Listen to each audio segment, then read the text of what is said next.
Imagine a crisp autumn night in war-torn England, October 9th, 1940, while German bombs rain down on Liverpool, shaking windows and hearts alike. In a modest hospital, a baby lets out his first cry amid the wail of air raid sirens. He's named John Winston Lennon, an infant who'll one day electrify the world with his music, but who's already arrived in a swirl of chaos.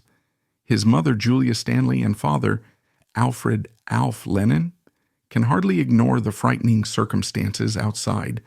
Little do they know that this child, born under the shadow of bombs, will go on to help define an entire generation's hope for peace, and also meet a violent, senseless end.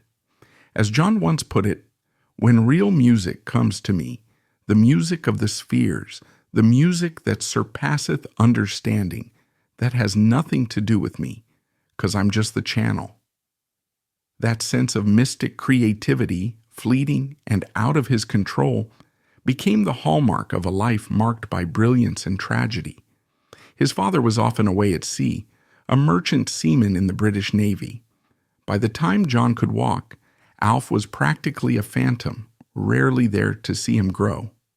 Meanwhile, his mother Julia was bright, free-spirited, and a bit mischievous, which might explain some of John's later irreverent flair. But life quickly taught him heartbreak. When John was 4, his parents separated. Julia recognized that Alf couldn't stick around, and the fracturing left John in a precarious position.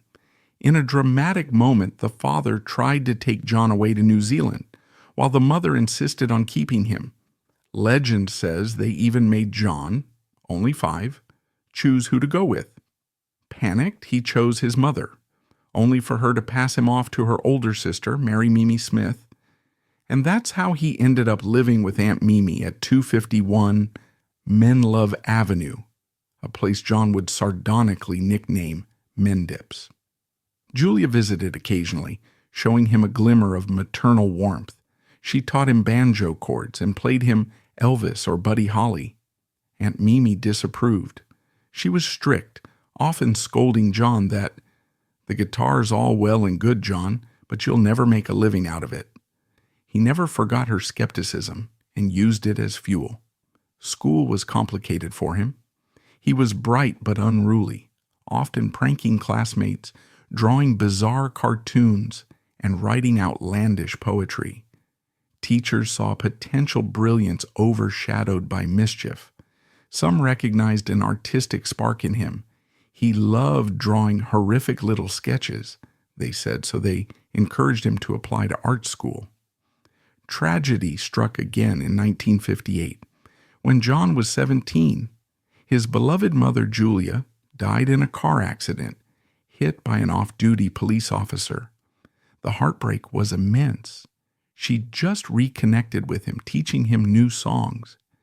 Now she was gone, leaving him in a spiral of anger and cynicism.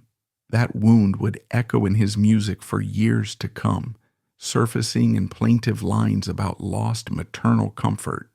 Despite the gloom, fate had something in store, because in 1957 he'd already met a teenage Paul McCartney at a local church fete. Paul was 15, John 16, and the musical synergy was instantaneous. Paul had the melodic sense and instrument skills. John had the raw energy and lyrical spark. John invited Paul to join his skiffle band, the Quarrymen, which soon expanded to include George Harrison, an even younger guitarist who impressed John with his quiet genius. Next came a series of name changes: the Beatles, the Silver Beatles, the Beatles, plus rotating members, including bassist Stu Sutcliffe and drummer Pete Best. By 1960, they'd become the Beatles, grinding out sets in Hamburg's red light district, playing all-night gigs that sharpened their chops and brash confidence. John was the frontman, a witty loudmouth with a knack for sardonic comebacks. During those Hamburg stints, John discovered the edgy side of life: booze, sex, raw rock and roll. He also latched onto new influences: Chuck Berry, Little Richard. By 1962, the Beatles returned to Liverpool, hooking up with manager Brian Epstein and replacing Pete Best with Ringo Starr. This new lineup, John, Paul, George, and Ringo, became unstoppable. Their first single, Love Me Do, dropped in October 1962. As 1963 dawned, Beatlemania erupted across Britain. Screaming fans chased them down city streets. John, though outwardly confident, was grappling with fatherhood responsibilities behind closed doors. He'd secretly married Cynthia Powell in 1962 and fathered a son, Julian, in April 1963. Manager Epstein advised them to hide the marriage, lest young female fans cool their adoration. John felt torn, but he complied, leaving Cynthia in the shadows as the Beatles soared. With each single, Please Please Me, From Me to You, She Loves You, they soared higher, culminating in their U.S. invasion in February 1964. 73 million viewers tuned in to The Ed Sullivan Show to watch them grin and bop their mop tops through All My Loving. Soon came the comedic Hard Day's Night film, the flamboyant tours, the mania so intense they could rarely hear their own music on stage. John, always a cynic, found it simultaneously thrilling and stifling. On August 15, 1965, they played to 55,600 fans at Shea Stadium, setting a new attendance record. But the mania overshadowed the music, John said. They'd done everything they could do with live performances. Meanwhile, he'd begun exploring LSD with George in 1965, accelerating a transition from squeaky clean pop star to mind-bending iconoclast. Sgt. Pepper's Lonely Hearts Club Band, 1967, showcased that transformation. John soared into psychedelia, writing Lucy in the Sky with Diamonds, fueling rumors about LSD references. The band wore kaleidoscopic uniforms, parted ways with innocence. But the pivot came with a price. John's once harmless irreverence turned into provocative outbursts. In March 1966, an interview ignited controversy. John quipped that the Beatles were more popular than Jesus in some ways. The statement erupted in the American Bible Belt. Fans publicly burned Beatles records. Radio stations boycotted them. The meltdown contributed to the Beatles' decision to stop touring in 1966. The last concert was August 29th at Candlestick Park, San Francisco. Freed from touring, they delved into the studio with revolutionary creativity, producing Magical Mystery Tour and the White Album, pushing the boundaries of pop. Yet tension simmered. The group was drifting. Brian Epstein died in 1967, depriving them of a father figure. John's LSD use soared, fueling a sense of disorientation. Then in 1966, he'd encountered a conceptual artist named Yoko Ono at London's Indica Gallery. She was avant-garde, Japanese, older, everything. He was transfixed, seeing her art exhibit ceiling painting, yes painting. They began a clandestine affair in 1968, while John was still married to Cynthia. When Cynthia found Yoko at home in her bathrobe, John was matter-of-fact, "Oh, hi." That moment ended his first marriage. Soon, John and Yoko displayed their love openly, culminating in their iconic Bed-Ins for Peace in 1969, where they lounged in bed inviting press to talk about ending war. Some fans found it inspirational, others found it weird. Yet John was unwavering. He parted from the Beatles in 1969, though the formal announcement only came in 1970 after Paul outed it. The band's final album, Let It Be, trickled out in May 1970. That same year, John's debut solo album, John Lennon Plastic Ono Band, laid bare his soul, raw confessions about his mother, heartbreak, existential crises. In 1971, he soared again with Imagine, the gentle piano ballad calling for a borderless, peaceful world. He and Yoko moved to the U.S., settling in Manhattan's Dakota Building. But life in America wasn't easy. John's anti-war activism infuriated President Nixon, who tried to have him deported. Immigration authorities hassled him over a 1968 cannabis conviction. For years, John fought to stay in the city he loved. He lost, he appealed, he eventually won. Meanwhile, his relationship with Yoko was rocky.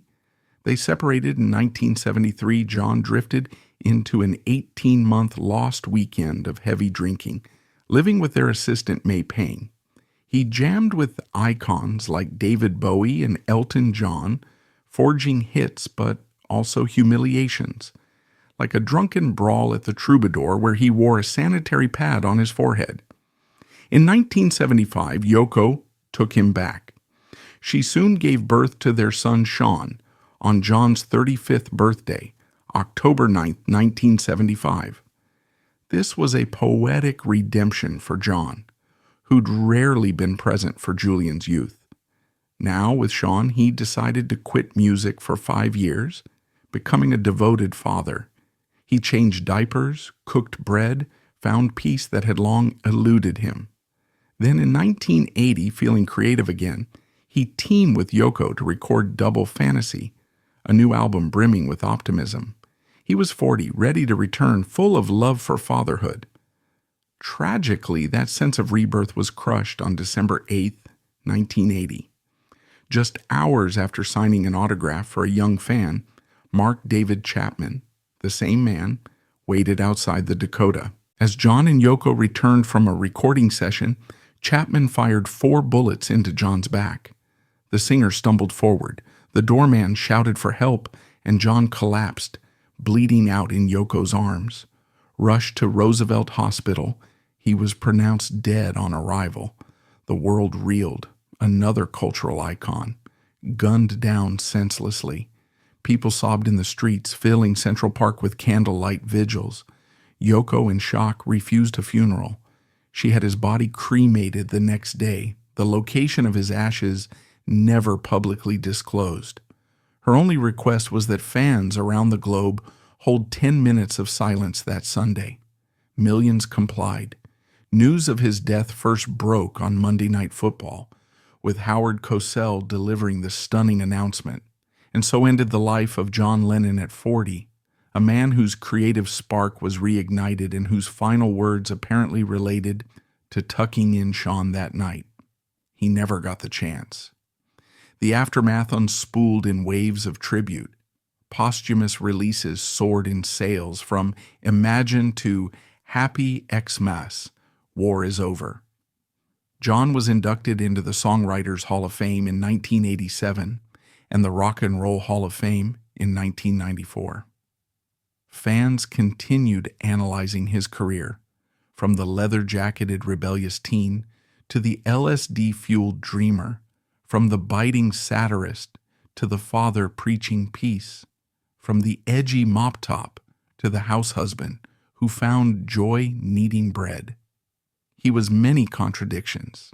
Peacenik, who once had anger issues, a father who rarely saw his first son but doted on his second, a man who championed pacifism but once admitted to physically abusing women in his youth, an outspoken advocate for love who simultaneously cast barbs at his bandmates.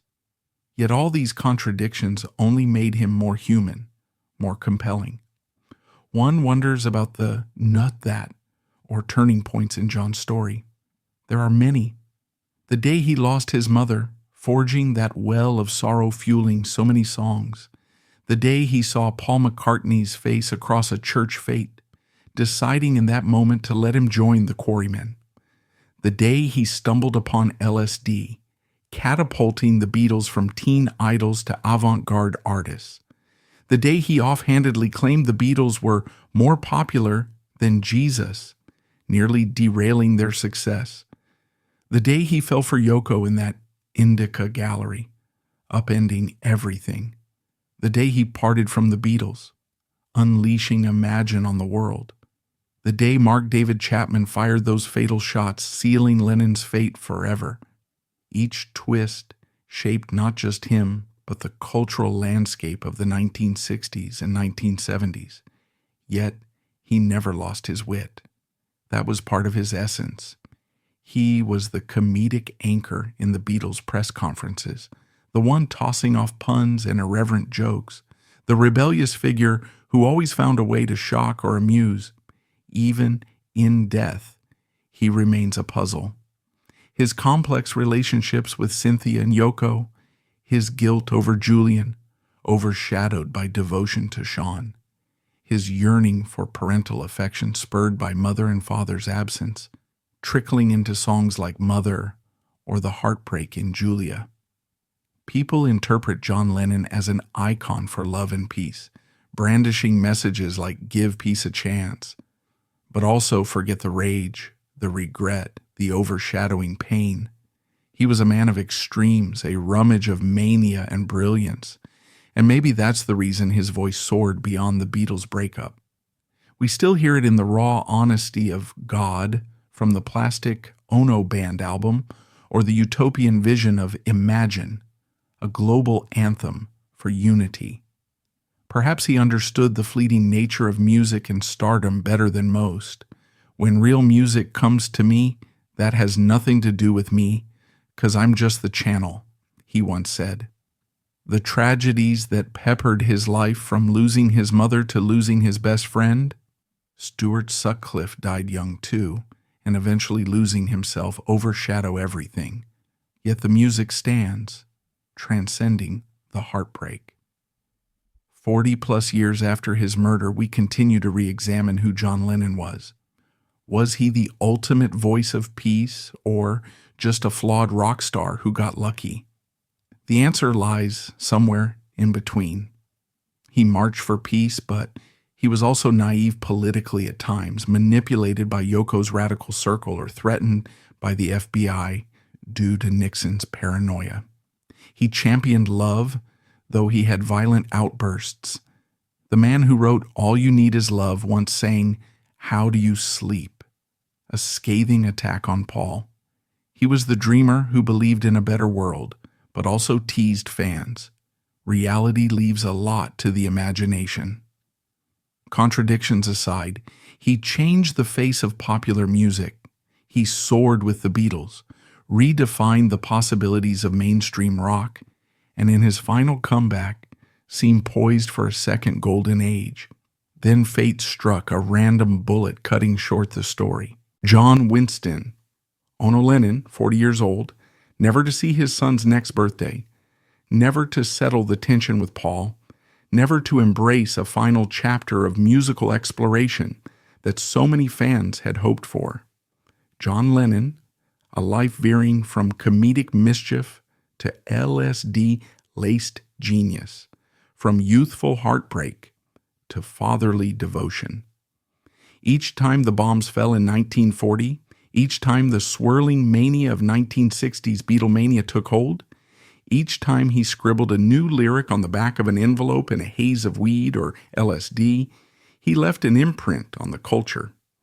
And though a madman ended his life, the echoes of his mind still resonate whenever someone picks up a guitar to strum Imagine or hums Strawberry Fields Forever. The tragedies define him almost as much as the comedic irreverence, forging an enduring legend. Without that tension, maybe we wouldn't hold him so dear. And so, we remember him, the cheeky Scouser who soared too high, who told the world the Beatles were more famous than Christ, who found a love for peace but died by violence.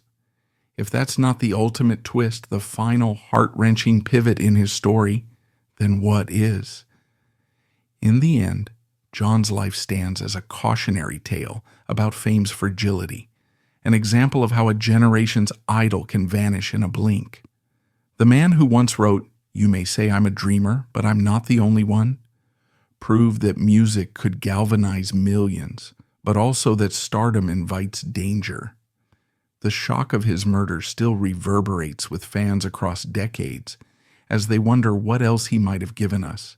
An unfinished track with McCartney, a comedic cameo in the 80s, A spoken cameo in the global crisis of 2020? We can't know. His absence only magnifies the significance of what he left behind. So, John Winston Ono Lennon was a boy born in the bleakness of war, raised by an aunt, shaped by heartbreak, forging a new form of pop music, only to be cut down outside his Manhattan home. And though he's gone, we keep listening, keep remembering, and keep singing along to the legacy he built out of love, irreverence, and the unstoppable beat of rock and roll.